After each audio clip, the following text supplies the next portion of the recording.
Bonjour à vous, je suis Edwige Astro Soin. Aujourd'hui, je vais vous parler de la nouvelle lune qui sera en Scorpion le 1er novembre. Et je vais vous faire un partage d'écran avec les planètes qui seront dessinées sur le thème de naissance. Je vous invite à prendre votre thème de naissance à côté de cette nouvelle lune et de prendre vraiment le degré de cette nouvelle lune et le poser à l'intérieur de votre thème de naissance en Scorpion pour que vous puissiez vraiment mieux ressentir à l'intérieur de vous quelle va être son énergie, les ingrédients quelque part qu'elle va amener en plus dans votre thème de naissance ou thème natal, c'est comme vous voulez, par rapport aux mots. Donc, je vais vous faire un partage d'écran. Alors, euh, je ne le trouve plus. Donc, c'est pas mal. Partage d'écran, là voilà. Alors, ça y est, excusez-moi. Voilà. Donc, j'ai pris donc le 1er novembre. Et au 1er novembre, vous voyez, je vous ai inscrit le nom de chaque planète sur la roue astrologique, en fait. Cette roue astrologique, elle est composée de 12 signes. Et cette nouvelle lune, quand on parle de nouvelle lune, au 1er novembre, eh bien, c'est la lune qui a rendez-vous. Vous voyez, avec mon curseur, je vous fais bouger pour aller justement dans le signe du Scorpion. Donc, la lune ici, elle vient en interaction, en alliance avec le Soleil en Scorpion. Voilà pourquoi on appelle ça une nouvelle lune. En fait, on parle beaucoup de la pleine lune, mais ce qui est intéressant avec la nouvelle lune, c'est on parle de nouveau. Qu'est-ce qu'on va mettre en place dans sa vie? Quelle va être notre manière de mettre des choses en plus dans notre comportement, dans notre façon d'être, dans nos émotions, comment on va les comprendre, nos émotions. Et là, on est vraiment là-dedans. Avec le scorpion, donc j'invite vraiment les personnes du signe du scorpion à poser cette nouvelle lune à l'intérieur de votre thème de naissance et même toutes les autres personnes qui ne sont pas forcément d'un signe solaire scorpion. Il se peut que vous soyez justement ascendant scorpion, donc cette nouvelle lune va vous parler. Alors, on voit bien que cette nouvelle lune, elle est au début du Scorpion. Donc, quelque part, l'énergie Scorpion va agir dans le premier décan. Et ensuite, le lendemain, du 2 novembre, elle va agir au deuxième décan. Et forcément, le troisième décan va aussi ressentir ses effets. Et encore une fois, pour vraiment bien comprendre comment s'articule l'astrologie, il faut d'abord comprendre l'essence même du signe du Scorpion. Donc, la planète maîtresse du signe du Scorpion, c'est Mars. Mars, on voit, il est ici et il est en Cancer. De plus, le Scorpion a une autre planète, c'est Pluton. Pluton, on se rend compte que là, il avance et il est toujours en Capricorne. Donc voilà, déjà ça, c'est un premier regard. Et en définitive, le Scorpion, c'est quoi? Quand je dis c'est quoi, c'est quelle est son énergie? C'est d'aller dans les profondeurs de l'être. C'est d'être dans cette transformation intérieure.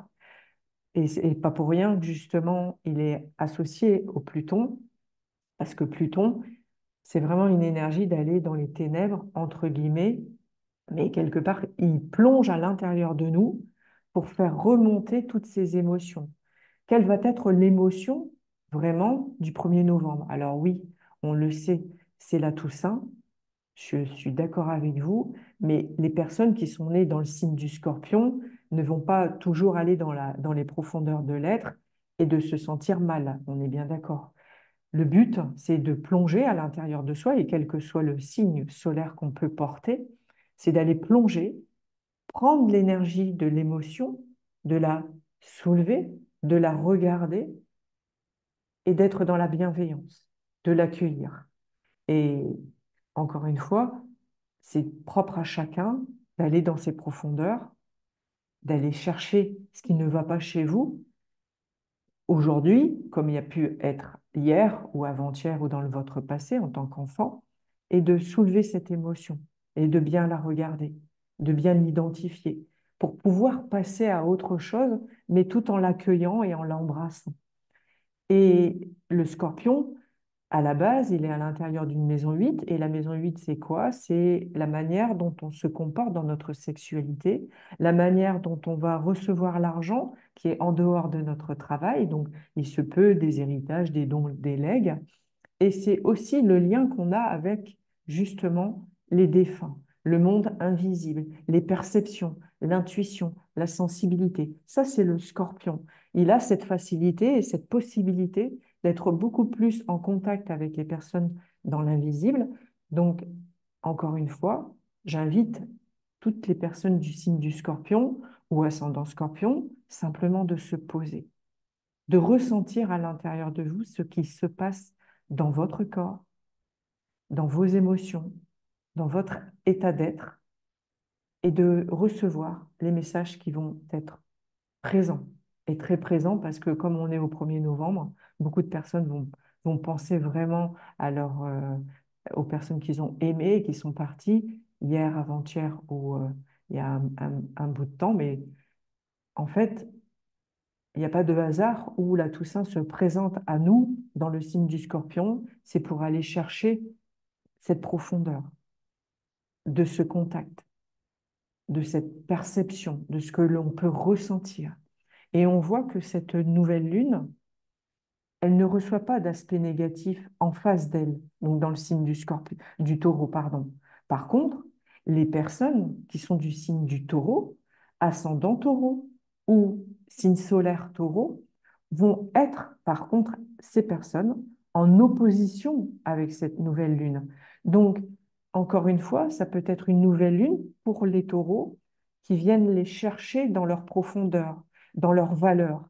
Le taureau, on le sait, hein, c'est cet animal qui est dans son territoire et il aime posséder, avoir, et on est vraiment dans les valeurs mobilières ou les valeurs d'acquisition matérielle. Et là, cette nouvelle lune va inviter ce taureau à se regarder plus personnellement dans ce qu'il recherche au niveau de sa valeur matérielle professionnelle, parce qu'on est dans la maison 2 du taureau, quelque part. Donc, comment on va ramener de l'argent?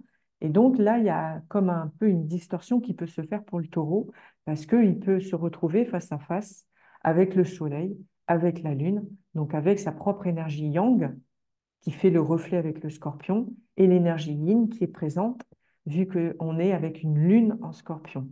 Vous voyez? Donc c'est pour ça qu'on ne peut pas se dissocier et de se dire, ah non, mais moi, quelque part, je ne suis pas scorpion, je ne suis pas taureau. Si, on l'a tous à l'intérieur de soi. Imaginons qu'aujourd'hui, vous regardez votre thème et vous êtes ascendant Capricorne, comme par exemple cette personne au 1er novembre. Donc ça veut dire que son scorpion, cette nouvelle lune en scorpion va se situer à l'intérieur de sa maison 9. Et le taureau, bah, quelque part, va être à l'intérieur de la maison 3 comme à l'intérieur de la maison 4. Le scorpion, ici, on le sait, au 1er novembre, va être à l'intérieur de la maison 9 et le lendemain, le 2 novembre, va être à l'intérieur de la maison 10. Donc, qu'est-ce que ça pourrait éventuellement dire pour les ascendants Capricorne? Eh bien, le scorpion va venir agir et réagir à l'intérieur d'une maison 9. La maison 9, c'est quoi? C'est votre manière de croire en vous, aux religions ou à la spiritualité. Comment vous en êtes aujourd'hui dans votre vibration de connexion à la spiritualité? Et ça peut être aussi les grands voyages. Est-ce que vous avez prévu de partir en voyage? Est-ce que vous avez cette capacité à vous connecter à votre âme dans vos voyages astraux, dans le rêve? Vous voyez, c'est vraiment en lien avec la maison 9 pour les personnes qui seraient éventuellement ascendant Capricorne. Je voulais vous faire cet exemple-là. Après, ce qui est important, comme je vous ai dit, OK, on voit une nouvelle lune, c'est un nouvel essor, une nouvelle action à mener, parce que c'est très important, une nouvelle lune, parce qu'il y a quelque chose de nouveau qui arrive à l'intérieur de soi, vu qu'on parle du scorpion dans nos profondeurs. Et ensuite, je vous invite à regarder dans le thème, là maintenant, ben Mars. Est-ce qu'il est bien aspecté? Est-ce qu'il reçoit des jolis aspects par rapport à cette nouvelle lune? Et est-ce que Pluton reçoit des jolis aspects toujours en lien avec cette nouvelle lune. Et bien là, on se rend compte, lors de cette nouvelle lune, que Mars, il est en Cancer et il est opposé à Pluton en Capricorne. Donc, on voit bien que cette nouvelle lune, ok, elle a envie de sortir la tête hors de l'eau, parce qu'on est dans de l'eau, mais Mars est aussi dans de l'eau avec le Cancer, mais il a un point de regard sur la famille. Comment, au jour d'aujourd'hui, on se place par rapport à sa famille? Est-ce qu'il y a des choses qui sont encore blessantes par rapport à ce qu'on a pu vivre dans notre famille ou dans notre entourage, mais qui représentent une famille? Donc ça, c'est Mars en Cancer. Et de l'autre côté, on a un Pluton en Capricorne. Et le Pluton en Capricorne, on est plutôt dans ce lien professionnel, de ce positionnement social, de notre carrière, de notre reconnaissance. Et est-ce qu'il n'y a pas, au jour d'aujourd'hui, avec un Mars-Pluton, une distorsion dans ce qu'on a pu nous dire quand on était petit, ou pas forcément petit, hein, dans la vie de tous les jours? Est-ce qu'il y a eu des critiques, des reproches face à ce Pluton qui a envie de déstructurer ce qui a été blessant? Donc voilà, on est dans un... Alors oui, on peut avoir des douleurs dans le dos, porter sur les épaules des choses, mais est-ce qu'il n'est pas bon au jour d'aujourd'hui de se libérer, de se nettoyer énergétiquement parlant, de laisser ça, ok, je l'identifie, j'ai bien compris, je vais le pacifier. Mars en Cancer, on est vraiment dans un besoin d'entourer, de s'envelopper de quelque chose qui nous fait du bien. Et là, on se rend compte qu'en définitive, ben, on est face à un Pluton. Pluton, il vient comme l'arcade sans nom. C'est vrai que Pluton, je le vois vraiment comme l'arcade sans nom dans le tarot de Marseille, où il vient nettoyer, purifier, transformer. C'est un catalyseur. C'est vraiment je me transforme. Je transforme ma manière de travailler. Je transforme ma manière de vouloir être dans cette reconnaissance, dans ce positionnement social.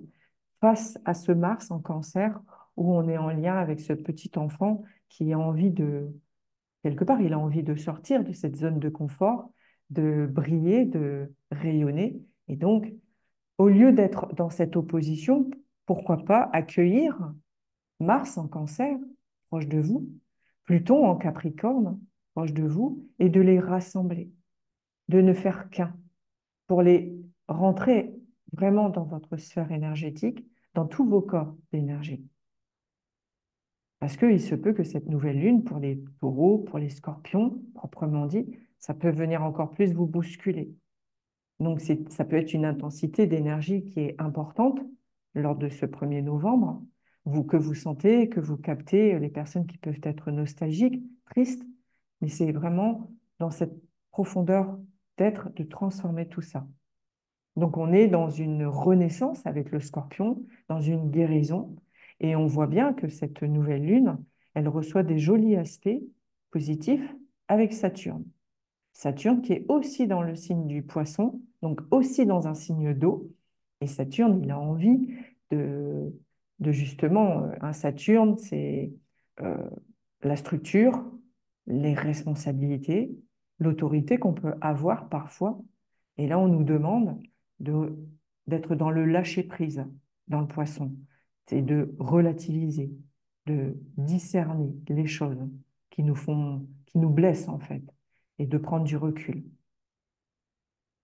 Vous voyez? Et c'est important de prendre toute la sphère astrologique maintenant, comme je fais à chaque fois, pour regarder les autres planètes. Comment les autres planètes sont aspectées? Est-ce qu'elles reçoivent des aspects rouges, bleus? Mais qu'importe. Le but, c'est de les unifier, de pacifier et de les rentrer à l'intérieur de nous pour en être vraiment dans cette coloration de l'arc-en-ciel, de ne pas prendre tout pour argent comptant, d'être blessé à chaque mot qui peut être dit. C'est, voilà, ok, je regarde, j'observe et j'accueille. Parce que, pourquoi je vous dis ça? Parce que on se rend compte que cette nouvelle lune, oui, elle est toute seule avec d'autres. Il n'y a pas d'autres planètes à côté d'elle, mais par contre, pas très loin, on va dire le 2 novembre, eh bien, elle sera très proche de Mercure. Mercure, c'est la communication, c'est le verbe. la transmission. Et lui, il est en scorpion. Donc ça peut être un verbe qui peut être piquant. Est-ce qu'il n'est pas judicieux, justement, à un moment donné, de ne plus être dans cette vibration, de vouloir piquer l'autre? Parce que, en plus, on se rend compte, pendant cette période du 2 novembre, comme ça va être le 3 novembre, bien évidemment, que Mercure va être opposé à Uranus en taureau. Donc, encore une fois, on va parler du taureau et on va parler du scorpion, vraiment dans cette période, parce que Mercure est opposé à Uranus. Uranus, moi, je le vois vraiment comme la maison de Dieu dans le tarot. Donc, la foudre qui vient tomber sur sa colonne vertébrale, sur la tête, et il y a un changement qui s'opère. Et le changement, il est en quoi et pourquoi? Il est dans le taureau, dans cet ancrage, dans cet enracinement de cette valeur matérielle qu'on peut imaginer ou créer, mais opposée à Mercure. Donc attention à la manière dont on peut s'exprimer par rapport à notre argent, à nos finances, comment on envisage cette nouvelle manière de voir. Voilà, c'est très important de prendre toutes ces planètes et de les positionner dans votre thème de naissance. Et c'est ce que je fais lors des ateliers. C'est-à-dire que lors des ateliers, c'est 2 heures, on est en petits groupes, 2, 3, 4, pas plus. Ça, je ne vais pas dire que ça sert à rien, mais qu'importe, parce que ça nous fait faire des exercices avec tous les autres thèmes où on regarde cette nouvelle lune, où elle se place à l'intérieur du thème, comme les pleines lunes, hein, bien évidemment.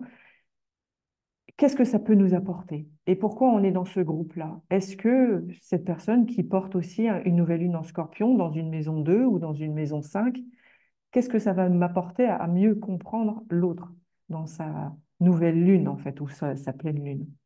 C'est pour ça que j'anime ces ateliers parce que je trouve très intéressant, parce que ça permet de transcender, de transmuter une énergie que parfois on peut ne pas forcément bien comprendre. Et quand on est en groupe, il y a quelque chose vraiment qui se passe et on se déleste. Voilà, c'est ce qui est le plus important. Être vraiment dans cet accueil et se délester. Voilà ce que je pouvais vous dire par rapport à cette nouvelle lune en Scorpion. Après, on pourrait s'étaler pendant un long moment, mais là, vraiment, c'est le Scorpion, l'énergie du Scorpion dans ses perceptions. Qu'est-ce qu'on va percevoir pendant cette période? Comment on va sortir nos antennes? Donc, je vous souhaite une très, très belle journée. Là, on est samedi. Et belle nouvelle lune à vous. N'oubliez pas de la placer à l'intérieur de votre thème de naissance et de l'accueillir. Alors, je vous invite aussi de pouvoir prendre ce thème et de le mettre vraiment proche de votre cœur et de fermer les yeux et de recevoir cette énergie. Tout va se passer à ce moment-là quand vous allez faire cet exercice, simplement. Je vous souhaite une très très belle journée et à bientôt.